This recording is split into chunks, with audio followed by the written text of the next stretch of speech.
ആദ്യത്തെ 100 കോടി സമ്മാനിച്ച മലയാള ചലച്ചിത്രം ഏത്? ഇപ്പോൾ PSCയിൽ ഞാൻ എഴുതിയ ഏതൊരു PSC പരീക്ഷയിൽ ഇങ്ങനൊരു ചോദ്യം ഉണ്ടായതായിട്ട് എനിക്ക് ഓർമ്മയുണ്ട്. സോ ഇതിനൊക്കെ ഒരൊറ്റ ഉത്തരം മാത്രമേ ഉള്ളൂ, പുലിമുരുകൻ. അതെ, ഇപ്പം കറൻലി പുലിമുരുകൻ 100 കോടി നേടിയിട്ടില്ല എന്നുള്ള രീതിയിലുള്ള ചർച്ചകളും അത് നിർമ്മാതാവിന് നഷ്ടമാണ് എന്നുള്ള രീതിയിലുള്ള ചർച്ചകളും കാര്യങ്ങളൊക്കെ ഫേസ്ബുക്കിലും അങ്ങോട്ടും ഇങ്ങോട്ടും ആരോ എന്തോ പറഞ്ഞ, അതായത് ഫിനാൻസ് തിരിച്ചടച്ചില്ല എന്ന് പറയുന്ന കാര്യങ്ങളൊക്കെ എടുത്ത് പണ്ടെങ്ങാണ്ട് പറഞ്ഞ ഇൻ്റർവ്യൂ ആണെന്നത് കാണുമ്പോൾ തന്നെ നമുക്ക് മനസ്സിലാവുന്നുണ്ട്. എന്നിട്ട് അതൊക്കെ വെച്ചിട്ടുള്ള വീഡിയോസും കാര്യങ്ങളൊക്കെയാണ് ഇപ്പോൾ വൈറലായിക്കൊണ്ടിരിക്കുന്നത്. സോ പുലിമുരുകനെ പറ്റി പറയുമ്പോൾ പുലിമുരുകൻ ഒരു ഹിറ്റാണോ അല്ലയോ എന്നൊന്നും ജനങ്ങൾക്ക് ചിന്തിക്കേണ്ട ഒരു ആവശ്യമില്ല. ആ സമയത്ത് പുലിമുരുകൻ ഉണ്ടാക്കിയ ഓളം ഇന്നും പല സിനിമകൾക്കും ഉണ്ടാക്കാൻ സാധിച്ചിട്ടില്ല എന്നുള്ളത് സത്യസന്ധമായിട്ടുള്ളൊരു കാര്യമാണ്. എന്ന് വെച്ച് കഴിഞ്ഞാൽ ആ 2016 ഒക്ടോബർ 7 പുലിമുരുകൻ ഇറങ്ങുന്നത്. അതിനുശേഷം തിയേറ്ററിലേക്കുള്ള റഷുകളും ടിക്കറ്റ് കിട്ടാൻ വേണ്ടിയത്, ഞാൻ ഒരു പ്രാവശ്യം പടം കാണാൻ പോയിട്ട് എനിക്ക് ടിക്കറ്റ് കിട്ടാണ്ട് ഞാൻ തിരിച്ചു വന്ന ഒരു പടം കൂടിയാണ് പുലിമുരുകൻ എന്ന് പറയുന്നത്. സോ ടിക്കറ്റ് കിട്ടാണ്ട് പലരും തിരിച്ചു പോരേണ്ടി വരുന്ന സംഭവങ്ങൾ വരെ കണ്ട ഒരു സിനിമയാണ് പുലിമുരുകൻ എന്ന് പറയുന്നത്. ഇപ്പോഴേ നിങ്ങൾ ആ നോട്ട് നിരോധനത്തിൻ്റെ സമയത്തുള്ള ആ പുലിമുരുകൻ്റെ ആ ഒരു സംഭവം ഇവിടെ നോട്ട് മാറി കിട്ടുന്നുണ്ട്, പുലിമുരുകന് ടിക്കറ്റാണ് കിട്ടാത്തതെന്ന് പറയുന്ന രീതിയിലുള്ള ഏഷ്യാനെറ്റ് ന്യൂസിൻ്റെയും കാര്യങ്ങളിലേക്ക് കുറേ ക്ലിപ്പുകളും കാര്യങ്ങളൊക്കെ ഇപ്പോഴും യൂട്യൂബിൽ കിടക്കുന്നുണ്ട്. ഇത്രത്തോളം ഹിറ്റായിട്ടുള്ള ഒരു പടം എന്തുകൊണ്ടാണ് ഇപ്പം അത് ഹിറ്റല്ല എന്ന് വരുത്തി തീർക്കാൻ ശ്രമിക്കുന്നതെന്ന് തന്നെ എനിക്ക് മനസ്സിലാവുന്നില്ല. അത് എന്താണ് ഇപ്പോൾ ഫേസ്ബുക്കിൽ എനിക്ക് തോന്നുന്നു, ഫേസ്ബുക്കിൽ ഇപ്പോൾ ഫോട്ടോയ്ക്കും പാരഗ്രാഫുകൾക്കും എല്ലാത്തിനും ഡോളർ കിട്ടാൻ തുടങ്ങിയതിന് ശേഷം ഏറ്റവും കൂടുതൽ ഇപ്പം മലയാളികൾക്കിടയിൽ ഏറ്റവും കൂടുതൽ കണ്ടുവരുന്നൊരു സംഭവം എന്ന് പറയുന്നതാണ് ഇപ്പം മോഹൻലാൽ അല്ലെങ്കിൽ മമ്മൂട്ടി എന്ന് പറയുന്ന 2 നടന്മാരെ അങ്ങോട്ടും ഇങ്ങോട്ടും പറയുക, എന്നിട്ട് അതിൽ എൻഗേജ്മെൻറ്റ് ഉണ്ടാക്കുക. അതിൽ ഇപ്പം നിങ്ങൾക്ക് അറിയില്ലെങ്കിൽ ഫേസ്ബുക്കിൽ ഫോട്ടോയ്ക്ക് വരെ ഡോളർ കിട്ടും, റീൽസിന് ഡോളർ കിട്ടും. സോ ഒബ്വിയസ്ലി എൻഗേജ്മെൻറ്റ് ഉണ്ടാവണം. എൻഗേജ്മെൻറ്റ് ഉണ്ടാകണമെങ്കിൽ ഈ ഫാൻസുകാർ തമ്മിൽ തല്ല് കൂടണം. ഈ തല്ല് കൂടണമെങ്കിൽ ഇവരെ രണ്ടുപേരെയും മോശമാക്കി കാണിക്കണം എന്നുള്ള രീതിയിലൊക്കെ പോകുന്നതുകൊണ്ടാണോ എന്നറിയില്ല, പല കാര്യങ്ങളും വെറുതെ വേണ്ടാണ്ട് കുത്തിപ്പൊക്കി അങ്ങോട്ടും ഇങ്ങോട്ടും വഴക്കൂടുന്ന കുറേ പേരെ കാണാൻ സാധിക്കുന്നുണ്ടായിരുന്നു. സോ ഇതിലൊന്നും ഒരു അങ്ങനെയുള്ളൊരു ചർച്ചകൾക്ക് കാര്യങ്ങൾക്ക് അതായത് അത്രത്തോളം റഷും കാര്യങ്ങളൊക്കെ നമ്മൾ കണ്ട ഒരു സംഭവം കൂടിയാണല്ലോ. ഓക്കെ, എന്തായാലും ഇപ്പം ആ സിനിമയുടെ നിർമ്മാതാവായിട്ടുള്ള ടോമിച്ചൻ മുളകുപാടം തന്നെ അദ്ദേഹത്തിൻ്റെ ഫേസ്ബുക്ക് പോസ്റ്റിൽ ഇങ്ങനെ ഒരു പോസ്റ്റ് ഇടുകയാണ്. ശരിക്കും കുറേ, അതായത് 2016 ഇറങ്ങിയ സിനിമ 9 വർഷം കഴിഞ്ഞു. 9 വർഷമാകാൻ പോവുകയാണ്. ഒബ്വിയസ്ലി ആ ഒരു സമയത്ത് ഇങ്ങനൊരു പോസ്റ്റ് ഇടേണ്ടി വരിക എന്ന് പറയുന്നത് തന്നെ സംഭവമാണ്. ആ പോസ്റ്റിൽ പറയുന്നത് ഇങ്ങനെയാണ്: ഒരു നിർമ്മാതാവ് എന്ന നിലയിലുള്ള എൻ്റെ സിനിമാ ജീവിതത്തിൽ എനിക്ക് ഏറ്റവും കൂടുതൽ അഭിമാനവും വിജയവും നേടിത്തന്ന ചിത്രമാണ് ശ്രീ മോഹൻലാൽ നായകനായ വൈശാഖ് ഒരുക്കിയ പുലിമുരുകൻ. ഓക്കെ, അദ്ദേഹം തന്നെ പറയുകയാണ് അതാണ് ഏറ്റവും വലിയ വിജയം നേടിത്തന്ന ഒരു ചിത്രം എന്നുള്ള രീതിയിൽ തന്നെയാണ് പറയുന്നത്.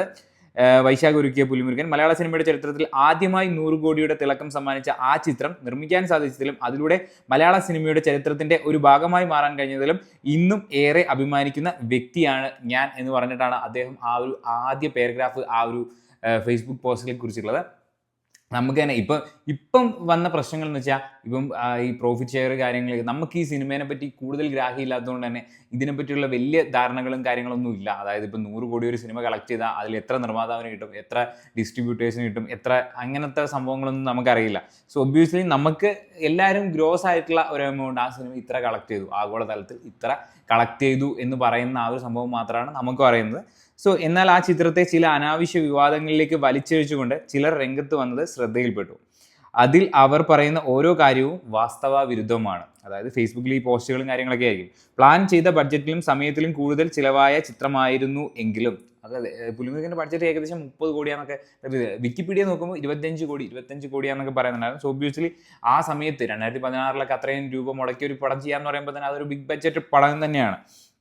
ഓക്കെ, സോ കൂടുതൽ ചിത്രവുമായിരുന്നു എങ്കിലും എനിക്ക് ന്യായമായ ലാഭവും സാമ്പത്തിക സുരക്ഷിതത്വവും നേടിത്തന്ന ചിത്രമായിരുന്നു പുലിമുരുകൻ. ഓക്കെ, കേരള ഫിനാൻഷ്യൽ കോർപ്പറേഷൻ്റെ കോട്ടയം ശാഖയിൽ നിന്നാണ് ഈ ചിത്രത്തിന് വേണ്ടി ഞാൻ 2 കോടി രൂപയുടെ ലോൺ എടുത്തത്. 2 കോടി രൂപയുടെ ലോൺ. ആ ലോൺ പൂർണ്ണമായും 2016 ഡിസംബർ മാസത്തിൽ തന്നെ അടച്ചു തീർക്കുകയും ചെയ്തിരുന്നു. 3 കോടിയിൽ അധികമാണ് ഈ ചിത്രത്തിന് വേണ്ടി ഞാൻ ഇൻകം ടാക്സ് അടച്ചത്. സോ ഒബ്വിയസ്ലി ഹിറ്റ് അല്ലാത്തൊരു പടത്തിന് ഇൻകം ടാക്സ്, പ്രോഫിറ്റ് ഇല്ലാത്ത പടത്തിന് ആരെങ്കിലും കൊണ്ടുപോയിട്ട് ഇൻകം ടാക്സ് റിട്ടേൺ ചെയ്യുമോ? ഓക്കെ, സോ അത്രയധികം തുക ഇൻകം ടാക്സ് അടയ്ക്കണമെങ്കിൽ തന്നെ ഈ ചിത്രം എനിക്ക് ന്യായമായ ലാഭം നേടിത്തന്നിരിക്കുമെന്ന് മനസ്സിലാക്കാൻ സാധിക്കുമല്ലോ. ഓക്കെ, അതിനുശേഷവും ഒന്നിലധികം ചിത്രങ്ങൾ നിർമ്മിക്കാൻ എനിക്ക് സാധിച്ചാലും പുലിമുരുകൻ നേടിയ വലിയ വിജയത്തിന് പങ്കുണ്ട്. 9 വർഷം മുമ്പ് വിദേശത്ത് റിലീസ് ചെയ്യുന്നതിന് മുമ്പ് തന്നെ വെറും 3 ആഴ്ചയിൽ താഴെ സമയം കൊണ്ട്, നമ്മളത് നോട്ട് ചെയ്യണം, 9 വർഷം മുമ്പ് വിദേശത്ത് റിലീസ് ചെയ്യുന്നതിന് മുമ്പ് തന്നെ വെറും 3 ആഴ്ചയിൽ താഴെ സമയം കൊണ്ട് 100 കോടി രൂപയ്ക്ക് മുകളിൽ ആകെ ബിസിനസ് നടന്ന ചിത്രമാണ് പുലിമുരുകൻ എന്ന് പറയുന്ന ചിത്രം. അതുകൊണ്ട് തന്നെ അതിനെക്കുറിച്ചുള്ള തെറ്റായ ആരോപണങ്ങളും വാസ്തവ വിരുദ്ധമായ പ്രചാരണങ്ങളും അത് അർഹിക്കുന്ന അവജ്ഞയോടുകൂടി തള്ളിക്കളയണമെന്ന് ബഹുമാനപ്പെട്ട പ്രേക്ഷകരോട് അഭ്യർത്ഥിക്കുന്നു. മികച്ച ചിത്രങ്ങളുമായി ഇനിയും മുളകുപാടം ഫിലിംസ് നിങ്ങൾക്ക് മുന്നിലെത്തും എന്നുള്ള രീതിയിലാണ് ഈ ഒരു ഫേസ്ബുക്ക് പോസ്റ്റ് വന്നിരിക്കുന്നത്. സോ എന്തായാലും അതായത് പുലിമുരുകനെ പറ്റിയുള്ള അത് ബാക്കി സിനിമകളുടെയൊക്കെ 100 കോടി എന്ന് പറയുമ്പോൾ നമുക്കൊരു ഈ സംശയിക്കാനുള്ള ഇതുണ്ട്. മീൻസ് നമ്മൾ അങ്ങനെ തിരക്ക് കാര്യങ്ങളൊക്കെ നമുക്ക് പലപ്പോഴും കാണാൻ സാധിച്ചിട്ടില്ലെങ്കിലും പക്ഷെ പുലിമുരുകൻ അത്രത്തോളം വാർത്തയായ ഒരു പടം കൂടിയാണ്. പിന്നെ അതിലെ ലാലേട്ടൻ്റെ പെർഫോമൻസ് ആയാലും ആ സിനിമയുടെ ഒരു വേവ് ലെങ്ത് ആയാലും കുട്ടികളായാലും മുതിർന്നവരായാലും ഒക്കെ ആ പടം അങ്ങനെ ഒരു ഗ്രാഫിലാണ്. പിന്നെ പുലിമുരുകൻ്റെ ചെരുപ്പ് അങ്ങനത്തെ സംഭവങ്ങളൊക്കെ ഒരു ട്രെൻഡിങ് സാധനം തന്നെയായിരുന്നു പുലിമുരുകൻ എന്നുള്ള സംഭവം. അതിലെ പാട്ട് മുരുക മുരുക പുലി മുരുക ആ ഒരു സാധനമൊക്കെ ഭയങ്കര ട്രെൻഡിങ് ഭയങ്കര വൈറലായി പോയിക്കൊണ്ടിരിക്കുന്ന ഒരു സംഭവം തന്നെയാണ്.